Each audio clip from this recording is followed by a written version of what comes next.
Welcome. I'm Sebastian Mahfood, and you're listening to WCAT Radio, the on-air wing of En route Books and Media, bringing you the dulcet sounds of Catholic wisdom. Hi, and welcome back to another episode of the Examined Life with Phil. I'm Phil, and this is my attempt to examine my life and encourage you to examine yours. Now, before I get going, I suppose I should address, I missed last week's episode. There wasn't one put out. I announced that on the Facebook page. And the reason why is I'd had appendicitis. I was driving my wife and kids back from Minnesota, and we stopped in Iowa. That night I got a horrible pain in my stomach and woke up the next day and was feeling sick. Couldn't really do much, and my wife actually had to drive the rest of the way back home. Next 2 or 3 days, I was feeling sick and wasn't really sure what was going on. I figured, I've just got a really bad stomach ache, maybe some kind of the flu.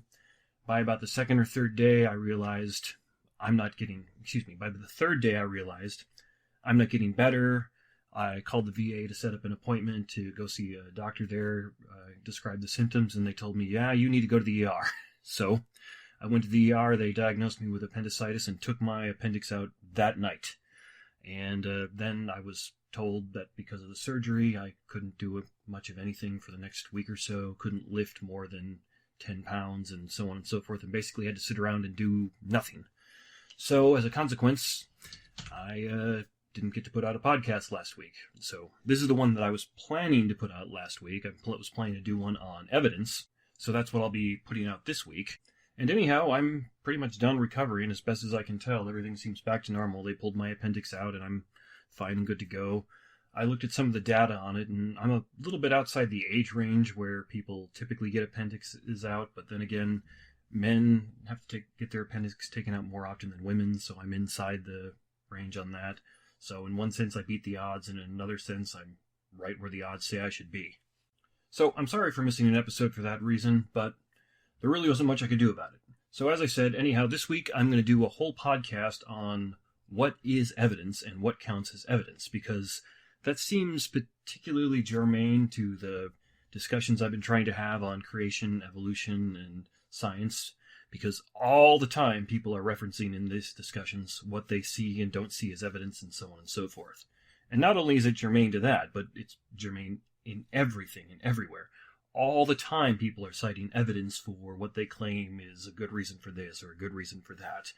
I'll get into some more examples of that as I discuss evidence, but it's really important to know, well, what exactly is evidence and how do we recognize it and how do we discount it and so on and so forth. So that's what I'm going to talk about this week. Before I get into that, though, I'm going to go ahead and give out another Facepalm and Sigh Award. And this time I'm going to give it to the I don't know if he'd quite want to call himself an atheistic biblical scholar, but he's definitely a skeptical, maybe agnostic biblical scholar, Bart Ehrman.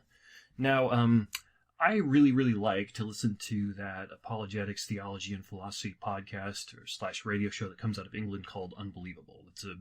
I could not recommend that show more highly. Yeah, they have some episodes every now and again, but on the whole, it's a high-tier example of how to do good discussion on philosophy, theology, apologetics, and related things. And so what that they have an off episode or two every now and again. I have some off episodes. There's some ones that I listen back to and cringe, so who might have judged them for that? Well, anyhow, because that show has been getting more and more popular, they've been able to bring in bigger and bigger guests, and they're doing kind of a, I don't know if you'd call it like a mini-series or extension of their show that they're calling The Big Conversation, where they're trying to get big names together to talk about big issues. So they had William Lane Craig and Roger Penrose together discussing cosmology, for example. Or they had Peter Singer up against, I don't recall the guy's name, but like a Christian ethicist. And same thing, they got Daniel Dennett and another guy talking about consciousness, and so on and so forth.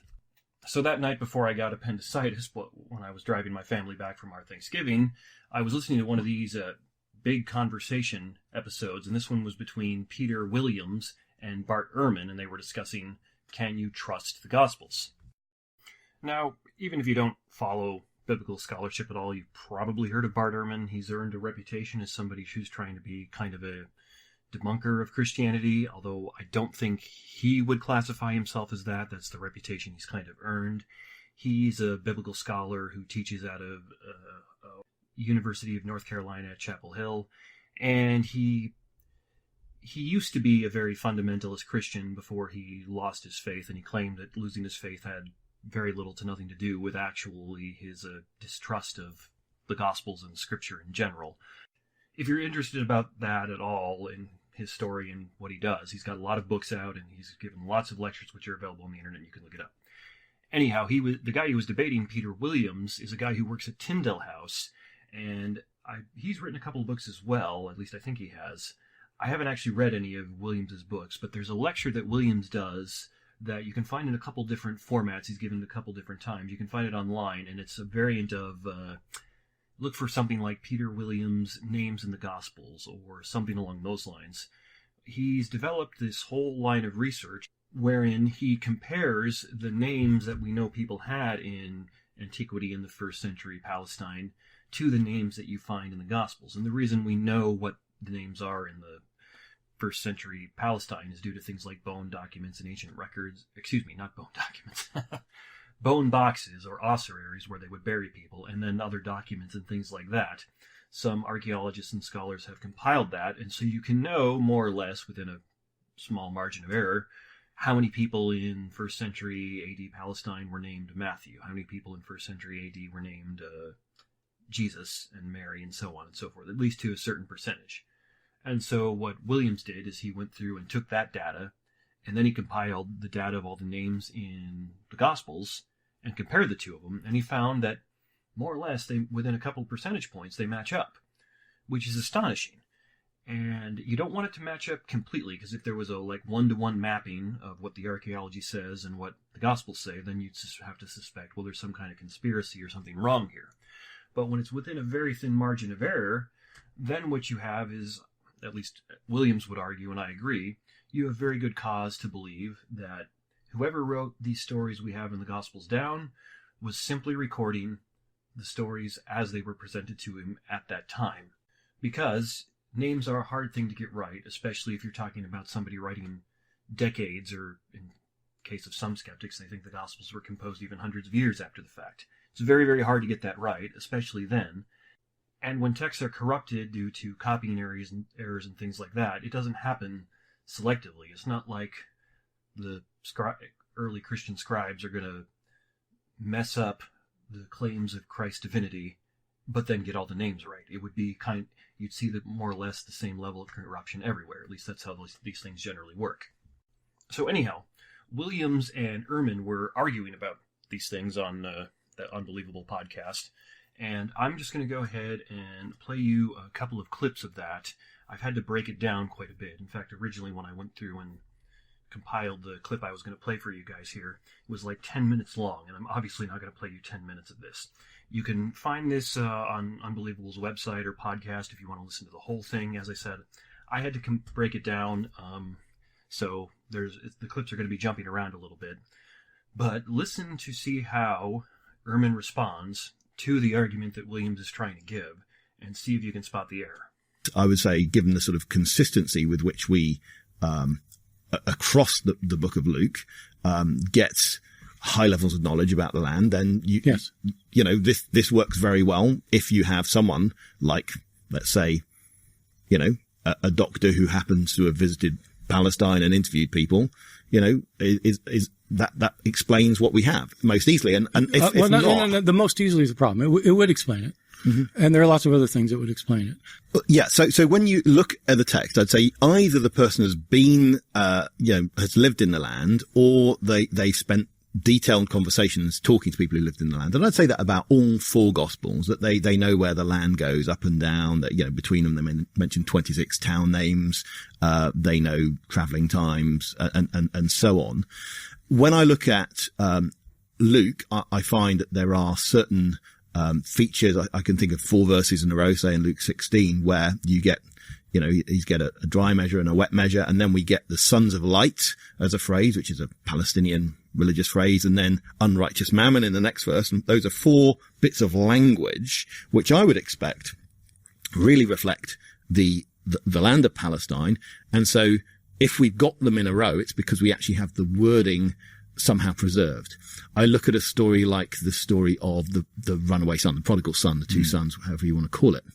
And I don't think it's a story that's made by committee. I think it's a story which represents someone's thought who's been really very, very deeply into the Old Testament. They've arranged bits from the Laban Jacob narrative, from the Jacob Esau narrative. They're pulling out phrases here, there, and everywhere from the Old Testament, and it comes together. And so I would say, well, which genius comes up with this? Am I going to have a later literary genius who comes up with a great story like this? Or am I going to say, no, Jesus is the genius, and somehow that story has basically been preserved? Underlying this, I say someone has done a huge amount of research to get this together. And I think the most obvious interpretation is that we have a lot of tradition of Jesus coming through. Okay, so that might be a little more detail than you wanted or thought you needed on the argument that Williams is giving there, but I wanted to let him kind of lay it out. And actually, he goes into even much more detail and gives more examples and more evidence in the actual debate they were doing there. I had to cut it down considerably, but I wanted to just let you hear him lay all that out so you can kind of get the force of it, rather than it just being me saying, oh, Williams gave this argument where he gave a lot of examples where the details the author of Luke gives match up historically with what we can verify. It's far more impressive when you hear it. Now, just listen to how Dr. Ehrman, Bart Ehrman, responds here, and again, see if you can catch the error. I'll say that I think that the entire argument that he's making doesn't really relate to the issue we want to discuss. The reason is because if Luke is accurate in terms of what trees were in Palestine, what customs were followed, what measurements were used, if he knows what cities were there and what the distances were between them, that has no bearing on the question of whether the stories he tells about Jesus are historically right. You can read an article in tomorrow's Guardian, which talks about something that happened in London, and the author can get everything right in terms of the geography and the measurements and the trees, and get everything right about that. But he might be completely wrong about the story he told. We're not talking about whether he's accurate about the customs. We want to know, is the article right? The fact you get the details doesn't mean that the tradition itself is right. And when you say that somebody had to do a lot of research, and if they got all the trivial stuff, they also got the big stuff, that's ignoring what we know about oral tradition.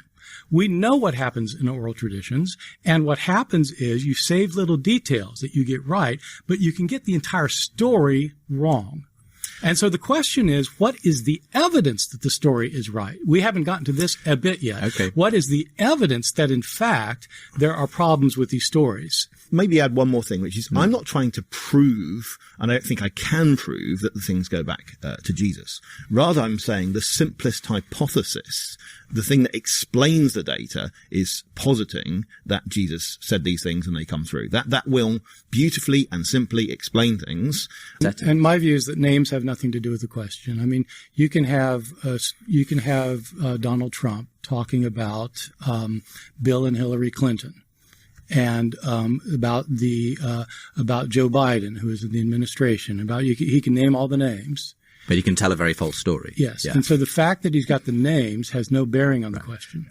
Okay, so as I said, that's a compilation of, they probably had like a 20, maybe 30-minute discussion going back and forth on this aspect of it during their debate. And I edited it down considerably, so there's some jumps and some cuts and things like that. If you go listen to it, they did say all these things, but not, and in this order, but there was a lot of other stuff said too that I cut out for the sake of time. And it was an interesting debate discussion, so if you're at all interested in this stuff, I do recommend you go check out Bart Ehrman versus Peter Williams on the Unbelievable podcast. But anyhow, I hope you were able to hear the error that Ehrman was making there, which is Williams' argument was, and he said it not quite as explicitly as I would like him to, but he made it pretty clear multiple times. The easiest, the most harmonious, the simplest explanation of the fact that the author of Luke gets all these other details right is these stories go back to the original source, to Christ, and he was just repeating what he'd heard from first-hand witnesses who watched Christ do his ministry, who'd listened to Christ give parables, who'd watched these stories unfold as Christ gave his miracles and things. The best explanation, the easiest, most harmonious explanation is Luke is simply writing down and recording what the witnesses told him, and thus those extraneous or frivolous details are going to match up because that's what the witnesses told him. They told him, oh, Zacchaeus was up in a sycamore tree in Jericho, because that's what happened. Same thing with the names and so on and so forth. In the last little clip there, Ehrman mentioned that he didn't think the argument that Williams likes to give about the names in the Gospels matching up with the historical and archaeological record matters. They talked about that a little bit, and I cut it out. And the trouble here is that Ehrman's response isn't arguing that, no, that's not the best explanation. He's saying, it's possible you're wrong. It's possible that Luke gets all these wonderful details right, and he still gets the main story wrong, which doesn't at all respond to what Williams actually argued. Williams said, this is the most likely explanation, and Ehrman says, but it's still possible you're wrong. Ehrman is confusing probability with possibility. Now, I've talked about possibility and probability a little bit on the podcast before. I think the best place to look for that, if you wanted to know some more details, would be to go back and listen to the episodes I did with Ben Arbour on the ontological argument. Those were episodes 22 and 23, but loosely speaking, something is possible just if it's coherent. So when Ehrman says, hey, it's possible that Luke got all these details right, but got the main story wrong. It's possible he knows the geography, gets the names right, and inserted that Christ believed that he was divine and rose from the dead.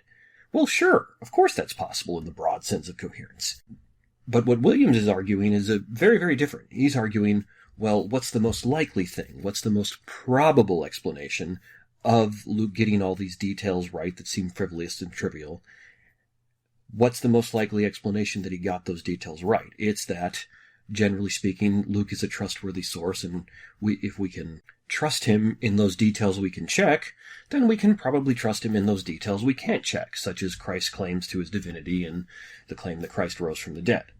So Williams is very much making an argument of abduction or inference to the best explanation, as I've talked about many times on this podcast before. Go look at episode 24 or episode 40 if you want some more on that, on how these types of arguments work.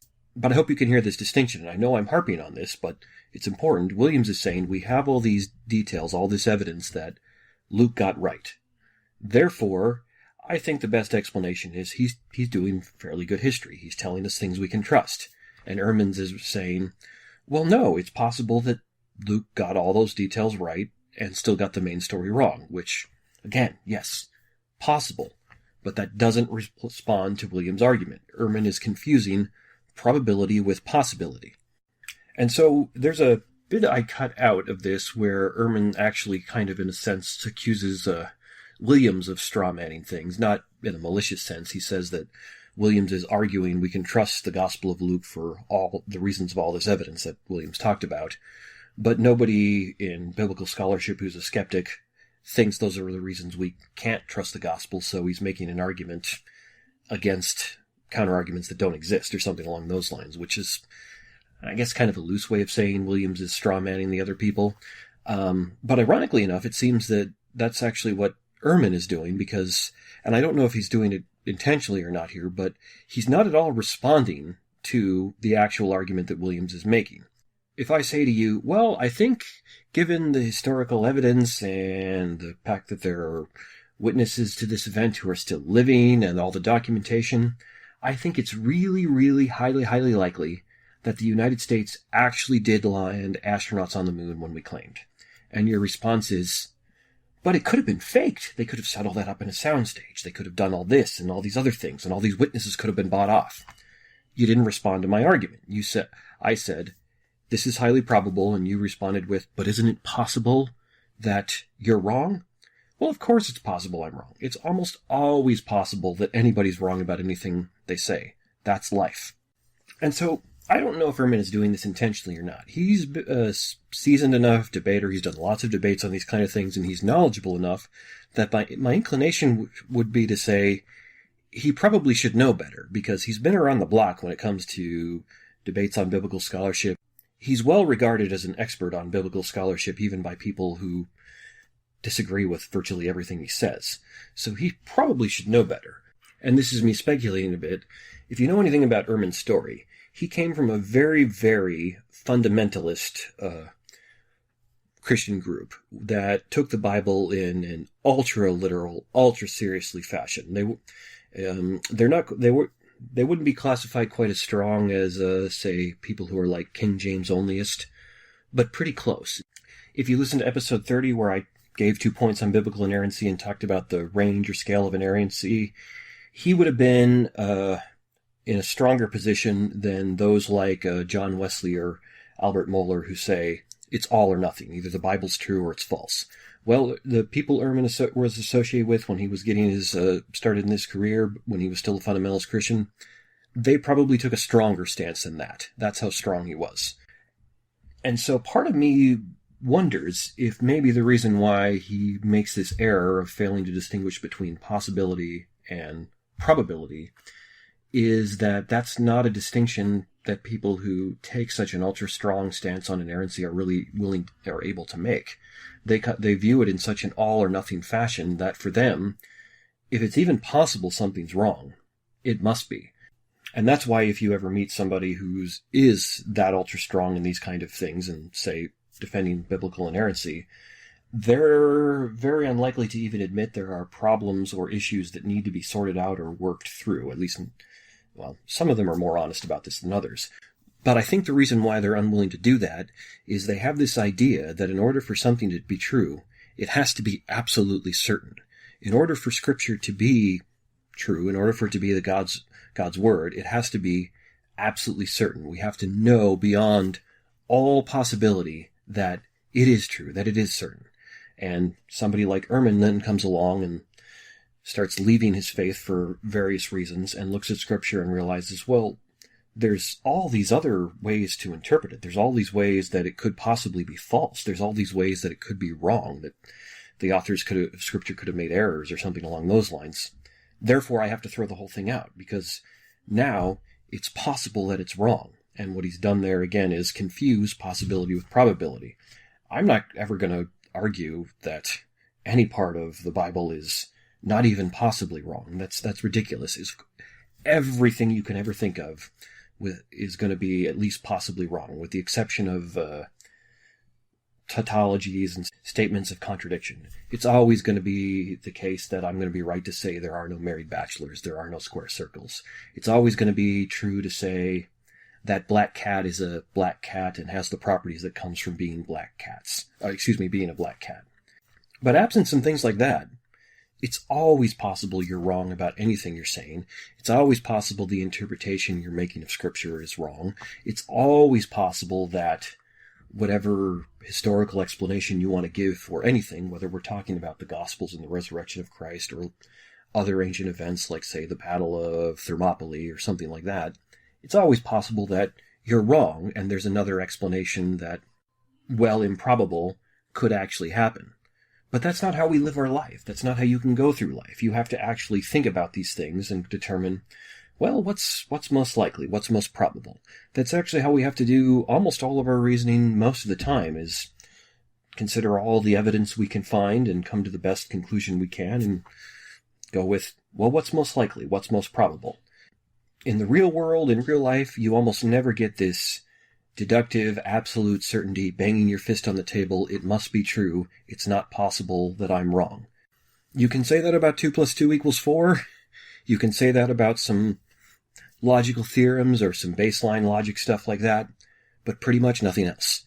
And so I can't help but wonder if, in Ehrman's case, this is something that's left over from his time as being such an ultra-fundamentalist Christian, where he held Scripture in kind of a wrong category, where he looked at it kind of as like a logical axiom, where it's not even possible that it's wrong. And then as soon as somebody introduces to him, well, here's a case where it's possible that it's wrong. There's a logically coherent world in which the author of Mark made a mistake. Well, then the scales fall from his eyes, as he said, and he now has to throw the whole thing out. But that's really bad reasoning, as I hope by now, going through all this, I've pointed out to you. The real world doesn't work that way. So don't be like Ehrman and confuse possibility with probability. It's very, very useful to know when things are possible, because if it's not possible, it's not going to happen. But at the same time, all kinds of things are possible which do not happen. Possibility is a near infinite category filled with all kinds of things, and you got to weed out, well, what's actually likely, what's probable. And so again, Williams is arguing, we've got all these details that seem frivolous, trivial, that it's unlikely and would have been for somebody to get right just on the whim, and that it'd be very, very hard for them to get right without doing a lot of research, without talking to first-hand witnesses, and they match up. Therefore, if these details match up where we can check them, then where we can't check them, such as claims of Christ rising from the dead and claims of his divinity, I mean, you can't historically check those things, is what I mean. Not in the same way that you can check what the distance between Jericho and Jerusalem was, or whether there were sycamore trees in Jericho. You can't check it the same way. And so Williams is saying, he gets all this right. We know we can trust him there. Why can't we trust him here? That's what's most likely. That's what's most probable. And Ehrman says, no, he could still be wrong. Well, of course he could still be wrong. That doesn't answer the argument. And so, for confusing possibility and probability, and being somebody who's a seasoned enough debater and renowned enough expert that he should know better, I'm giving Bart Ehrman my facepalm and sigh award. Because, as I said, he really should know better. He's been around the block on these kind of things more than a couple of times, and this is just a very, very elementary, fundamental philosophical mistake. Okay, so part of the reason why I picked that example for a facepalm and sigh award is not just that it is something I came across recently that warrants it, but also because I think it actually ties in a bit to what I'm going to try and do with the rest of the podcast this week, which is just answer the question, or attempt to answer the question of, well, what is evidence? Because I hope you can hear at least part of what was going on in the exchange between Ehrman and Williams there, as Williams was saying, well, I have all this evidence, and Ehrman was saying, that's irrelevant evidence. It really doesn't matter. It doesn't pertain to the question at hand. And so naturally then the question we should be looking at is, well, does it pertain to the issue at hand? Is the fact that Luke gets all these details right, does that count as evidence in favor of trusting the other claims he made? And that's an important question. And as I said earlier, this is quite germane to the whole discussion I'm trying to do on creation, evolution, and science, because everybody involved in that discussion is constantly appealing to evidence. You heard Michael Jones appealing to evidence for evolution. You heard David Pullman appealing to what he thought was evidence for intelligent design. And I've currently got a young earth creationist, or I think she calls herself a biblical creationist, ready to come on next week, and I'm sure she'll be giving me what she considers evidence in favor of her view too. So how do you decide between all this? What counts as evidence, what doesn't? And how do you adjudicate all this stuff? Well, that's the very, very deep, important philosophical question that I'm going to try and shed some light on. And it's actually not near as it's not quite as difficult as philosophers make it out to be, but neither is it a simple, easy, wave of the hand type of thing either. So part of what got me thinking about doing this podcast episode was actually two claims I heard in relation to politics over the past couple of weeks. I actually had this one planned about 2 or 3 weeks ago, and then the appendicitis and a few other things pushed this back on the schedule, so these examples are a couple of weeks old now. But as everybody who listens to this podcast knows, I follow politics a bit more closely than I should. I follow politics more than it's rationally warranted that I do. So in listening to the ongoing discussion with the Democrats' attempt to impeach President Trump, I heard a Democrat make a claim about what counts as evidence, and then I heard a Republican make another claim about what counts as evidence, or at least principles in relation to evidence. And that's kind of what got me thinking about this. So let me play you clips of these guys making these claims, and then we'll go through and I'll discuss all the things in relation to evidence, and then at the end of the podcast, I'll tell you who was right and who was wrong, or if they were both right or if they were both wrong. So the first one that comes up here is from a guy named Representative Quigley, who was talking about whether or not hearsay evidence can count as evidence. And I guess to close, primer on hearsay, I think the American public needs to be reminded that countless people have been convicted on hearsay because the courts have routinely allowed and created needed exceptions to hearsay. Hearsay can be much better evidence than direct, as we have learned in painful instances, and it's certainly valid in this instance. Well, gentlemen, yield, because none of those exceptions would apply to this testimony. Okay, so Quigley is making three claims there. The first is that courts have allowed for exceptions in that they've allowed hearsay in legal courtrooms and legal trials and things along those lines where they generally don't. The second is that hearsay can be much, much better evidence than direct evidence. And the third is that hearsay evidence is valid in this instance. And the instance he's referring to is the impeachment or possible impeachment of President Trump. Well, I'm not going to address the third one because that'll get into murky political things and just everything will get lost. The first one is absolutely true that courts have allowed hearsay evidence in certain odd or unusual circumstances. But the second one is the claim that is most relevant to the nature of, well, what is evidence and what should we do about it, which is he's claiming hearsay evidence is, at least at times, better than direct evidence. And just an easy way to make this distinction is hearsay evidence is when somebody told you that something happened. Whereas direct evidence, there's various types of it, but if you saw it happen yourself, or if you had some type of physical evidence left over that it happened. So, say the claim you're investigating was, did a car crash here? Well, hearsay evidence would be somebody came to you and said, well, yeah, there was a car crash here. I saw it, and they described it to you. Obviously, direct evidence if you saw it yourself, or there could be physical evidence left over, like there's tire skids on the pavement and debris left over, maybe shattered glass or something along those lines. And so what Quigley's claiming there is hearsay evidence. Somebody telling you that they saw it is, or at least can be, better than direct evidence, you seeing it yourself, or something like physical evidence left over. Now, the second clip I'm going to play is from a guy named Senator John Kennedy, I think is his first name. I know his name's Senator Kennedy. He's a Republican who was being interviewed about all these various things on Fox News Sunday, and he said something else that relates to evidence, so I'll play you the clips of that. When I've raised this point of view about the analysis, many of my friends in the media say, well, there's no evidence of any impropriety by Hunter Biden. And my response to that is that the absence of evidence is not necessarily the evidence, or the absence of evidence is not necessarily the evidence of absence if you don't look. But and if I may, and I was just going to say, Go ahead, sir. I was going to say Speaker Pelosi has not allowed the defense to offer rebuttal evidence in terms of the possible corruption that the president was looking into.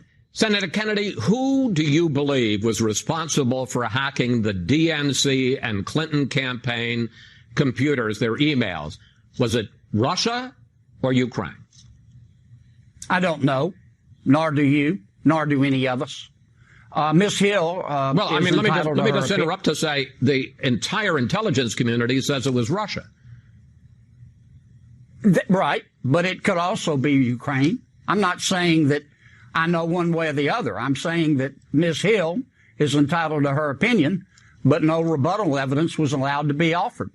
We know, at least the Republicans in the House wanted to call a witness, a DNC political operative, who lobbied the Ukrainian embassy to get involved in the 2016 election. We don't know if Ukraine did that. We don't know to what extent, because they won't let the president offer his evidence. And that's why I'll say once again, the absence of evidence is not the evidence of absence if you're not allowed to call your own witnesses. Okay, so Senator Kennedy is making a really only one type of claim there. He's saying quite explicitly, the absence of evidence is not necessarily evidence of absence when you're not looking for it. Essentially, say you're having an argument with your significant other, and in the process of that argument, you close your eyes, stick your fingers in your ear, and hum loudly, and then later you say to your significant other, "No, I didn't hear you say anything." Well, at that point, you're being very disingenuous. The fact that you didn't hear anything in that instance doesn't actually prove that your significant other didn't say anything because you were deliberately not looking. So that's what that's what Senator Kennedy's claim is. And I think it's probably worth noting, just for the sake of clarity, that on the stuff as to whether or not Ukraine or Russia was responsible for the shenanigans in the 2016 election, I think a couple days after this interview, he actually came out and said that he was wrong about that and that it was Russia, that his initial skepticism or agnosticism about who did it was actually wrong, and he's convinced it was Russia. So either he misspoke, or maybe he saw some evidence to change his mind, or it could have been political pressure. But anyhow, that's not really important. What's important is he made this claim: the absence of evidence is not necessarily evidence of absence, which is one claim, and then he added the proviso, especially if you're refusing to look for that evidence. Okay, so who's right, who's wrong, etc., etc.? Well, let's just dive into what evidence is. Now, if you want to know a great deal more about how the philosophical concepts of evidence work and things along those lines, I'd recommend you look at the Stanford Encyclopedia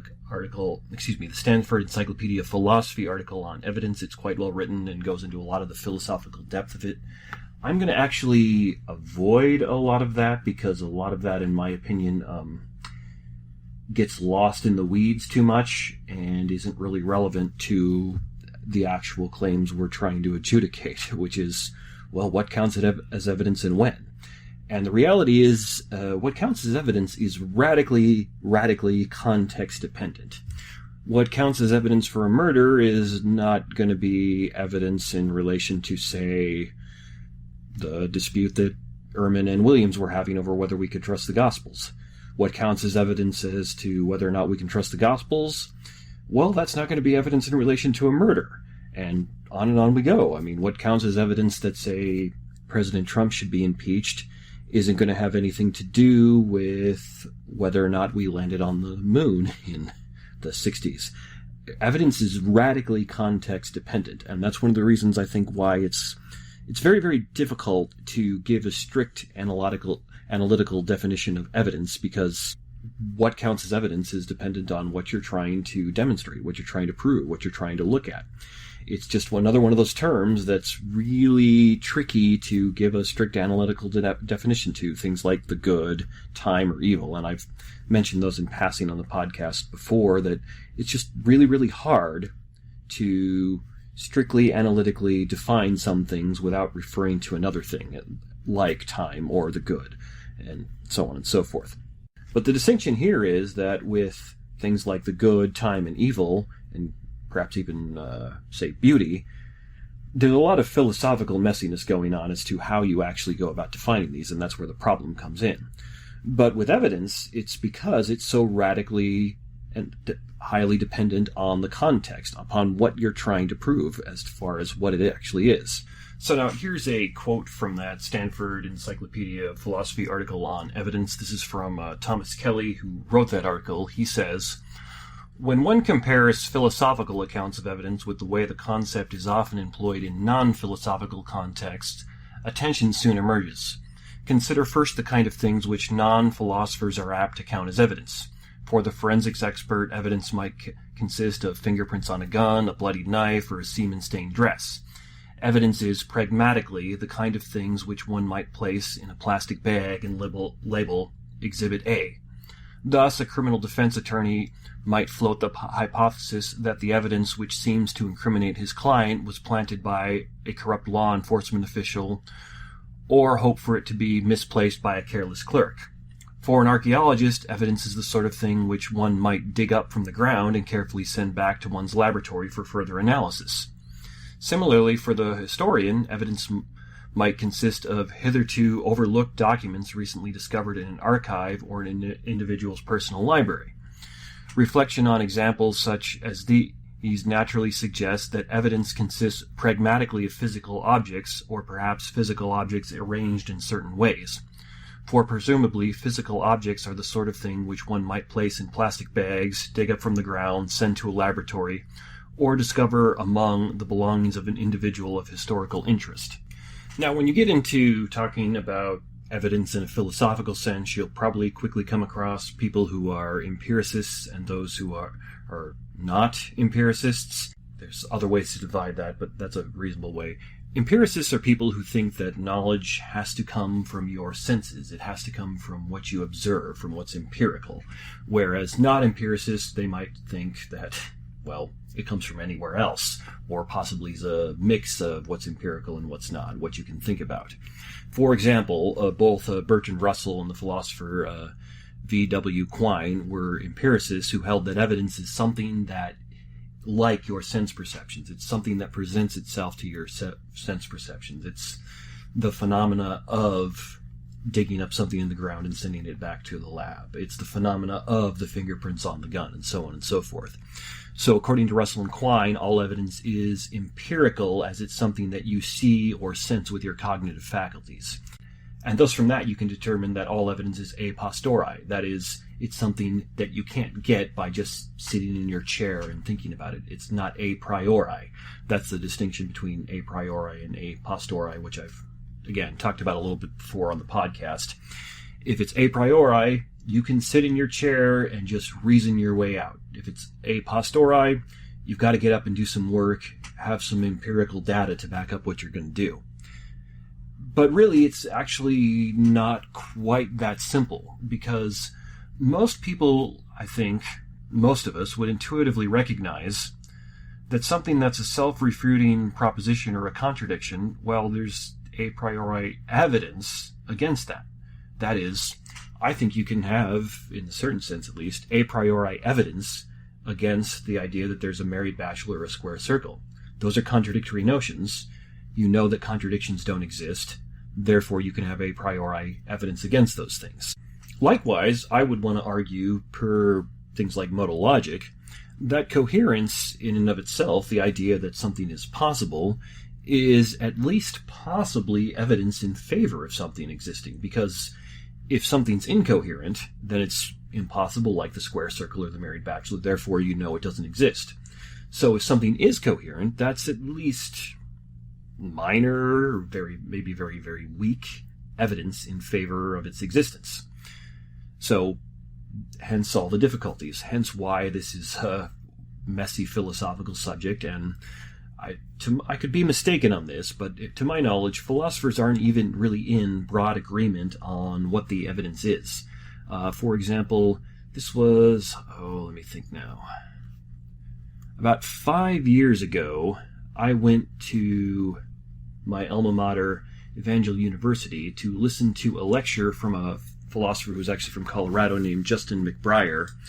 He had written an article that was published in the New York Times called, here, let me look up the exact title.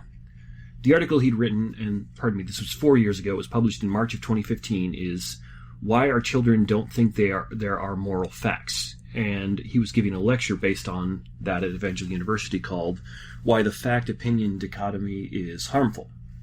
And his point there that he was making is he'd been looking at some stuff that his kid was learning in school, and the school was trying to teach this kid the distinction between a fact and an opinion. And the way they were defining a fact is something that is true about a subject and can be tested or proven. The opinion was what someone thinks, feels, or believes. Now, if you've been listening to my podcast for a while and you've been picking up how I'm trying to teach you how to think about things logically, I hope you should immediately realize a problem there. There can be an awful, even if you take for granted what they're talking about there, you take their definitions just on the face of it, there can be an awful lot of overlap between a fact and opinion.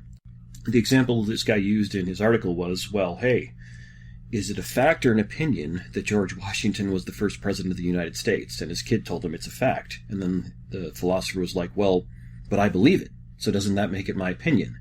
And his kid was in kindergarten, so he didn't, or maybe not kindergarten, but early grade school at least, so he didn't quite know how to respond to that. But that was the philosopher's point, is they're conflating the two. And this dichotomy that they were teaching in schools, he's saying it's harmful because it doesn't survive philosophically. Facts and opinions do not have a hard line distinction between them like we often think they do, and like the school was teaching. There's often overlap, there's often disagreement, And sometimes what one person calls a fact, another person calls an opinion, and vice versa. You can have opinions about facts. There are facts that are uncertain, not quite as clear as other facts, and so on and so forth. And really, it's all a big messy mix. Maybe in some cases, sometimes we can point to something and say that's clearly a fact, and in other cases we can point to something and say that's clearly an opinion. But then in the middle of that, there's all a huge, big, messy mix, and it doesn't work to make that distinction. Certainly not all the time. And Dr. McBriar was actually claiming that this is one of the reasons why so many college students are coming in as moral relativists, because schools are trying to teach them that there are facts, and then what you think about it is your opinions, and things like moral values are always your opinions. They aren't facts. And he was saying that's harmful. So as I said, this was 4 years ago. It was before my wife and I had any children. I was starting philosophy, so I thought, okay, cool, I'm going to go listen to this lecture. It was a good lecture. I enjoyed it. And at the end of it, when they had a Q&A, I asked him, all of this is, I like the distinction you're making here, but all of it's dependent on what evidence is, because that was what he was saying is how we work this all out, is we just look at the evidence and figure it out. And I said, so what I need to ask you is, how do you decide what evidence is? How do you determine what counts as evidence and what doesn't? And he more or less said, that's a really, really good question, but it's very, very hard to answer, and philosophers disagree about what evidence is.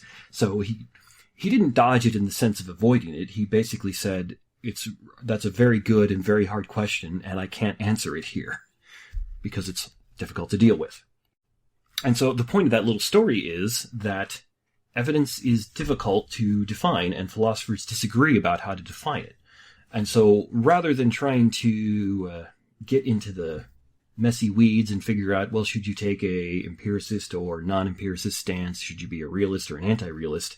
I'm just going to try and give you some kind of a pragmatic definition of what evidence is that I hope is a good working definition. Now, when you're talking with just normal everyday people who aren't philosophers, what you'll often find is that evidence is conflated with a reason. That is, if someone comes to me and says, well, Phil, why are you a Christian? What they're really asking is, what reasons can I give? Now, I can give evidence that answer that question, and like, say, I don't know, in a loose way, the evidence that Williams was giving earlier might appeal to that, might be useful for appealing to why I'm a Christian. But I can also give philosophical arguments, historical arguments, theological arguments, and in theory, I could give straight up reasons that aren't really connected to empirical evidence. That is, I could say, well, I think the concept of God is coherent, and other worldviews that attempt to make sense of the world are incoherent. That's kind of a more a priori reason. But in practical reality, when we're looking at these things, they're often dumped together. Very often when people say, what's your evidence, they might mean, what's your reason? When people say, give me reasons, they would accept you giving them evidence as opposed to reasons. And I think that actually points us in the right direction as to what, practically speaking, evidence is. So I won't bury the lead here anymore. I think a practical way of looking at evidence is you can say, evidence is a sign that points to something else. It's something that makes us think this other thing is more likely. Evidence is such that, technically speaking, evidence for, say, the proposition P would be something that increases the probability that P is true. That's a more technical way of saying it, but I hope you can get the point I'm making here. So just for example, look back at Senator Kennedy's claim that the absence of evidence is not necessarily evidence of absence, especially in cases where you're refusing to look for the evidence. Well, let's set aside the addendum, especially in cases where you're refusing to look for the evidence, and then say, well, is absence of evidence necessarily the evidence of absence? Is that always the case? Well, sometimes and sometimes not. We need to look at this with a little bit of nuance here. The absence of evidence does count as evidence of absence when we can reasonably expect that we would find such evidence. Easy example of this is, suppose someone claims that there's a woman, and for my example, I'll call her Mrs. X, has a son. But then when you go, say, looking around, you can find no records of Mrs. X giving birth, and let's assume for the sake of argument this is in the U.S., where generally speaking, it's pretty easy to find such records, and we tend to keep pretty good records of birth here. And there are no records of the existence of Mrs. X's son. Further, when you go interview Mrs. X, she claims that she has no memory of ever giving birth to a child. And because this is our example, we can also say Mrs. X agrees to be examined by a doctor, say an OBGYN who knows what they're doing. And this doctor who examines her says it really looks as though Mrs. X was never pregnant and never gave birth. Well, in a case like this, I think we'd be very well justified in inferring that Mrs. X has no son. In this case, we can expect that a pregnancy would leave some type of evidence, as they typically do. There'd be a son around to find, or there'd be a record of the son's birth. If the son was born and then later died, there'd be some record or evidence of that. The pregnancy would leave some evidence on Mrs. X's body, because they generally do that. And hence, we look for all these things, and we find none, and therefore we're justified in concluding that Mrs. X has no son. So, what we can say of this is the absence of evidence does count as evidence of absence if you can expect to find such evidence. With what Senator Kennedy claimed, he's clearly, at least principally right, because if people are sticking their fingers in their ears and then claiming there's no evidence, well, of course they aren't going to see any evidence. They're not looking for it. Now, this claim about the absence of evidence often gets thrown around in relation to proving or disproving the existence of God. And so, in this case, the question I think we would want to ask is, are we justified in inferring that God would leave, or we would find at least some evidence of his existence? Now, I actually think so. I wouldn't be a Christian theist if I didn't. I see lots of evidence of God's existence and his involvement in the world. I don't see how you can be a Christian and not say that. And in my experience from talking to people who are philosophers, scientists, and pastors, theologians, and just regular people, I think most people who believe in God also think it's pretty reasonable to expect that there will be some evidence of him if he exists. Now, opinions on what this evidence should be and how much of it we should expect vary very greatly, but I think the vast consensus among everybody is that some of it should be there. So, in a certain sense, evidence is one of those odd concepts where we pretty much all know what it is until somebody like me, who wants to be philosophically difficult, comes along and asks you to give me a good definition of it. When we try and hammer out these exact definitions, then you start running into problems. If you go look for a definition in a dictionary, you'll probably find something like, this is a quote I took from the Oxford Dictionary, "The available body of facts or information indicating whether a belief or proposition is true or valid." And the only modification I'd make to that is the available body of facts or information raising the likelihood that a belief or proposition is true or valid. Because in the real world, you don't get a flat-out demonstration that things are true or valid that's just dead certain like that. At least very rarely do you get that. That was one of the problems with the way Ehrman was responding to Williams earlier. So, I think trying to hammer out an exact and perfect definition of evidence is probably an example of philosophers tending to overthink things, though some of them who are listening to this might accuse me of underthinking it, and if so, I might be wrong, but that might be the first time in my life that anybody's ever accused me of underthinking anything. So, I'm prepared to say and stand by the claim that the vast majority of people who talk about evidence mean more or less essentially the same thing when we use the term, and the vast majority of people who are listening to me talk about this now have a concept of evidence in mind that is more or less practically indistinguishable from the one I'm using as I'm talking about it. So, the real question is, as I've been saying, what counts as evidence and when? And it's radically context dependent. It depends a great deal on what we're attempting to establish, what we're attempting to prove or demonstrate, the nature of the claim, and the context of that claim. So let me give you another example to help demonstrate this. When a group of doctors are looking to test the effectiveness of a new drug or treatment, they will administer the treatment to a group of people, that is the test subjects, and monitor the results while also monitoring a group of people that they did not give the treatment to, that is the control group, and then they compare the results. And this is a simplified version of this. It's actually much more complicated when they want to do it the right way, but just go with a simplified version for brevity. Now, if the test subject showed improvement, that definitely is evidence that the treatment works. In addition, if the control group showed no signs of improvement, that makes the evidence that the treatment works even stronger. Now, there are all kinds of other scenarios where, say, both groups improve, or only some people from both groups improve, or maybe the test subjects improve and the control group improves but not as much, or vice versa. The evidence is going to get weaker or stronger depending on how all these various scenarios balance out. And really, in the real world, it usually is complicated and difficult to figure out like that. But pretty much everyone will agree that such an experiment or test will count as evidence on the effectiveness of the new treatment, either for or against, depending on the results. I think there may be some disagreement about, say, just how strong this evidence is, how good the evidence is, whether there needs to be additional evidence or experiments to help quantify the results, whether there is additional evidence that is stronger than and overrides the test of the results. I mean, maybe there are variables at play that the doctors didn't account for. That happens all the time in scientific experiments. The point is that even in all these disagreements, everyone has already conceded that there's evidence here, and they're now just debating the nature of that evidence and what it points us to. For the vast majority of propositions that we debate, the question is not whether or not there actually is evidence, but what the nature of that evidence is and what it shows. Which is something I'd really love to get through the head of these people on the internet who keep making this ridiculously stupid assertion that there is no evidence for the existence of God. That is so incredibly dumb, naive, and stupid. What they probably actually mean is there's no good evidence, there's no evidence that they find compelling. Because that's just a stupid and ignorant thing to say. There's lots of evidence to consider in relation to the existence of God.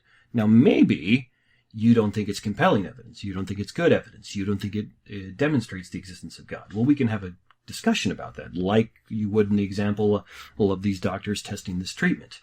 But there is evidence to consider. So I think a very useful metaphor is to think of evidence as a road sign or signs that, say, point us toward a certain destination. Carrying this metaphor out a little bit, there are all kinds of things the signs might tell us. Let's say I was traveling up from Missouri to Minneapolis, Minnesota, as I've done many, many, many times because I have a lot of family that lives in Minnesota. But suppose, for the sake of this example, I've never been to Minnesota and have almost no information on where it is or how to get there. Now, if while traveling there I came across a road sign that said Minneapolis, Minnesota, 800 miles away, that would definitely count as evidence for the fact that Minneapolis is 800 miles away. Now, the nature of the road sign will make it, say, good evidence or poor evidence. Suppose that this sign is written on cardboard with a black marker and nailed to a tree. Well, it's pretty likely that just anybody could have put that sign up for any reason, so that's poor evidence. Now, maybe they're right, but that's not the nature of that evidence is really quite poor. It's still evidence, it's just not good evidence. But now suppose instead that this sign is made of metal, painted green and white, and bears all the characteristics of being a sign that's put up by the Department of Transportation. Now, most, maybe not all, but a significant majority of the other signs that have been put up by the Department of Transportation have proven to be pretty accurate. So if the sign was put up by the Department of Transportation, then it's pretty good or strong evidence that Minneapolis is 800 miles away. Now, of course, it remains possible, per Ehrman earlier, that someone else simply copied the format of the Department of Transportation signs and forged the evidence in a convincing way. But in the absence of a reason to think something like that, think such a conspiracy, in this case, let's say there's a signature on the sign that says, "This is fake." Well, that would be a reason to doubt it. But in the absence of something like that, why should I think that there's a conspiracy that someone forged this sign? It certainly seems much more plausible that the Department of Transportation simply put up the sign, and I've got good reasons to usually more or less trust the signs put up by the Department of Transportation. And roughly speaking, this is how we should think about and evaluate evidence, is more or less just like this. And likewise, when it comes to things like, say, the existence of God or questions of creation, science, and evolution. The issue is not whether or not there is any evidence, but what the nature of that evidence is and how strong or how weak it is, and in the case of God's existence, whether it actually points to God. As I said before, people who claim things like there is no evidence are at best grossly overstating their position in complete ignorance. More likely, they're just simply ignorant of all the evidence of God's existence and the nature of that evidence. Even really, really bad evidence is still evidence. For example, I've made fun of conspiracy theories on this podcast before, but just for the sake of discussion, there actually is some evidence in relation to a ridiculous claim like, say, the aliens built the pyramids at Giza. It's just that all that evidence is quite poor and also points toward other propositions. The claim aliens built the pyramids at Giza is supported by the evidence that there actually are pyramids at Giza, but this evidence is quite weak and inconclusive, as that same evidence, the existence of pyramids at Giza, supports many other propositions like the ancient Egyptians built the pyramids at Giza. An unknown group of people prior to the Egyptians built the pyramids at Giza, and even a ridiculous claim like the pyramids at Giza simply appeared with no cause and no explanation. So to say there's no evidence that aliens built the pyramids at Giza is, broadly speaking, ridiculous, because there is some evidence in favor of that. It's just that evidence is inconclusive because it points to all these other propositions too. It fits perfectly well with all these other things. Further, there's also some evidence that seems to support the idea that aliens had nothing to do with building the pyramids at Giza.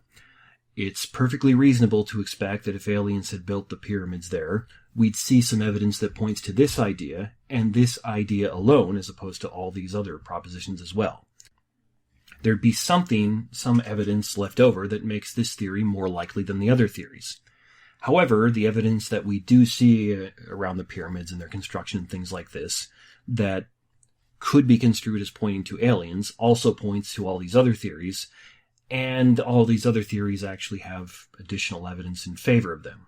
So, I say, I'm quite justified in inferring that aliens had nothing to do with the pyramids, but, again, per Ehrman's confusion of possibility and probability, if I'm going to be intellectually honest with you, I'm not going to turn around and claim that there is no evidence that the aliens built the pyramids at Giza. At best, that's a gross overstatement on my part where I'm radically oversimplifying what I actually mean.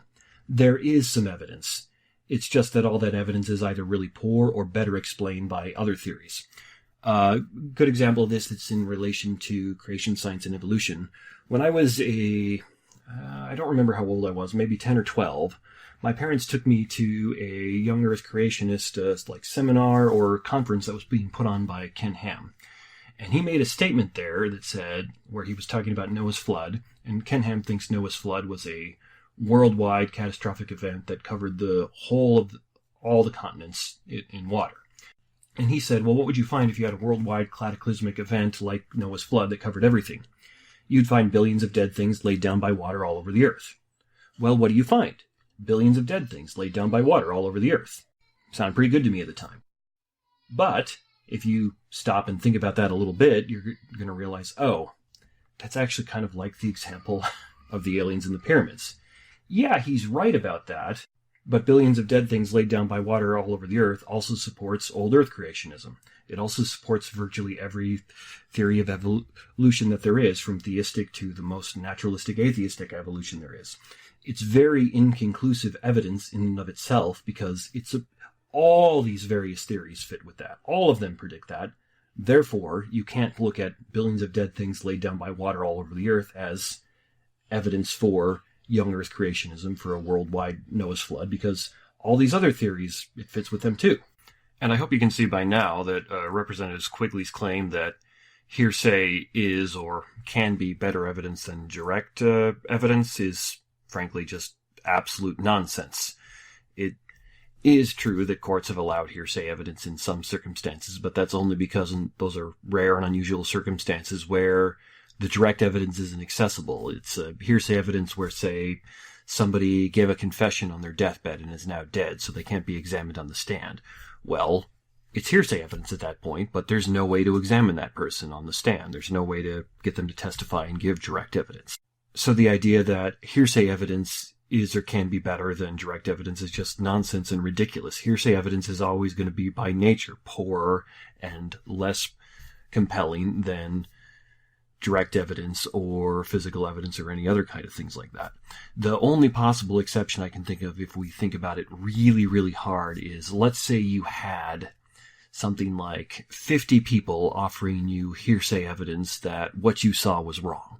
Well, maybe that should persuade you that there was something wrong with your eyes. But even then, you would want to find an explanation as to well, was I hallucinating? Did somebody slip some LSD in my coffee or something along those lines to explain that? You would still need some type of a defeater for your direct evidence, for your physical evidence. You would need some type of a reason to think it was wrong before you could then turn around and trust the hearsay evidence.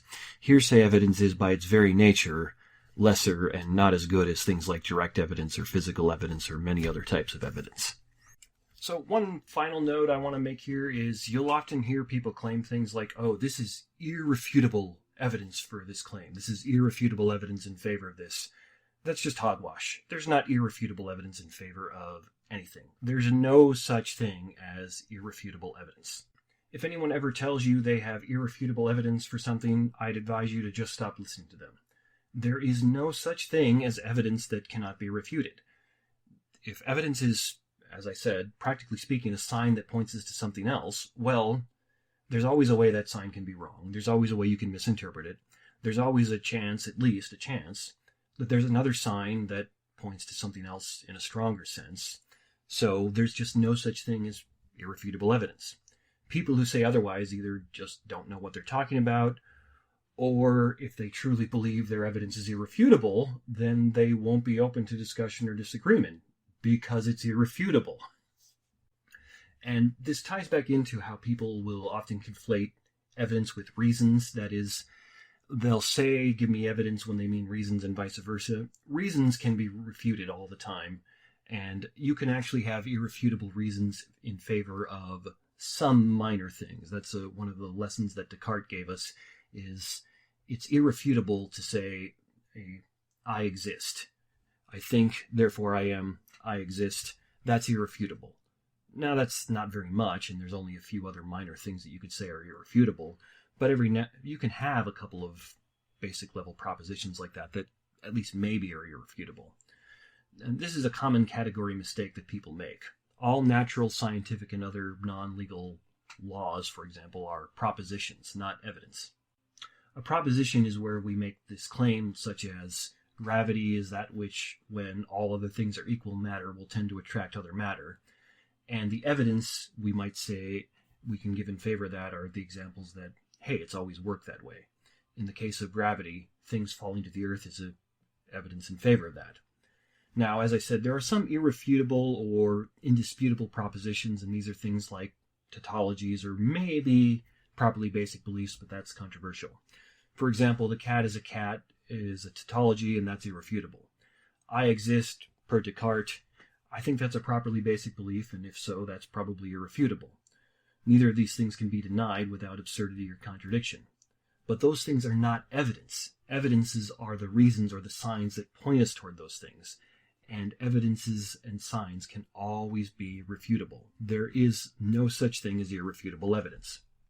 So, to sum up a bit here, I think the best way we can think of evidence, aside from all the philosophical jargon and complexity, is think of evidence as a sign that points you towards something else. You don't necessarily have to go with a road sign, but evidence is something wherein it just makes it more likely that the item in question is going to be true.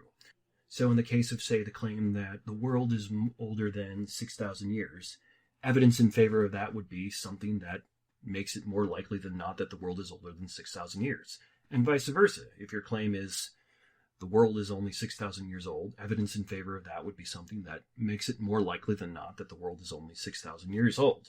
And so on and so forth. Evidence in favor of evolution would be something that makes it more likely than not that evolution is true. And while in the case of evolution, since that's a complicated umbrella term, you'd have to break it down into things like mutation and natural selection, common ancestry, and so on and so forth. You'd have to break all those claims down. But I hope you can see what I'm getting at here. That's what the nature of evidence is it's simply a sign that points us in another direction. It's something wherein, if we're considering the claim P, it makes the truth and validity of the claim P more likely than not. It increases that probability. And that's also why it's a big, messy, complicated affair, because you're never going to find one piece of evidence that just destroys everything. It's a big, messy, complicated thing. You've got all these different kinds of evidence, pro and con, to consider for everything you can think of. And you've just got to dig in, consider all the evidence you can, weigh it as best as you can, and try to come to a conclusion. And that's life. And it's difficult, complicated, messy, and often a lot of fun. So that's my podcast on what evidence is. Again, I didn't get really deep into the philosophical weeds on this, but that's because I don't really think that's necessary. In fact, I think it's counterintuitive here. I think you probably have a good idea of what evidence is because you use it all the time to get by in your day-to-day life, and if you haven't died or seriously injured yourself by mistake, you're probably fairly good at using evidence in your day-to-day life. You just need to learn how to apply that same thing to philosophical, theological, and other issues along those lines.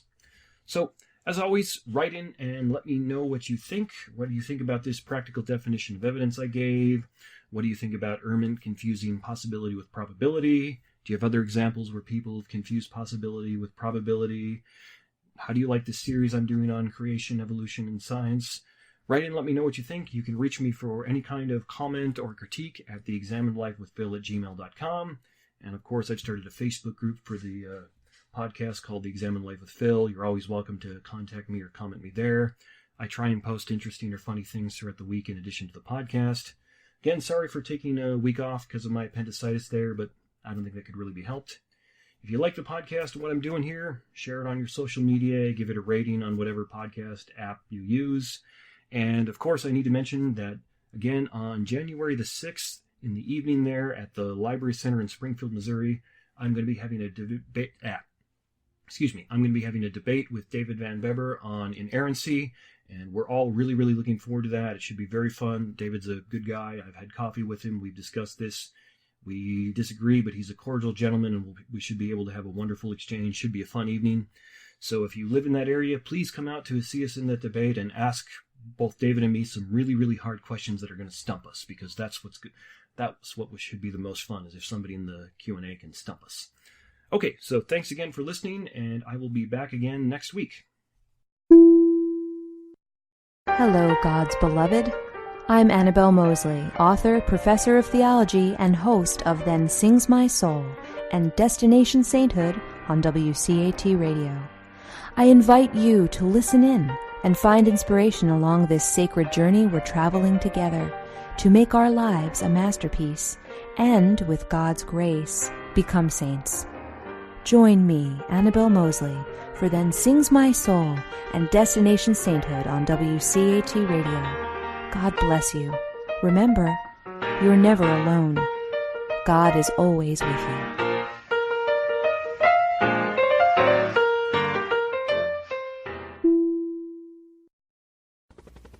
We hope you enjoyed the program and will join us back for another show on WCAT Radio. This is Sebastian Mahfood. Good day.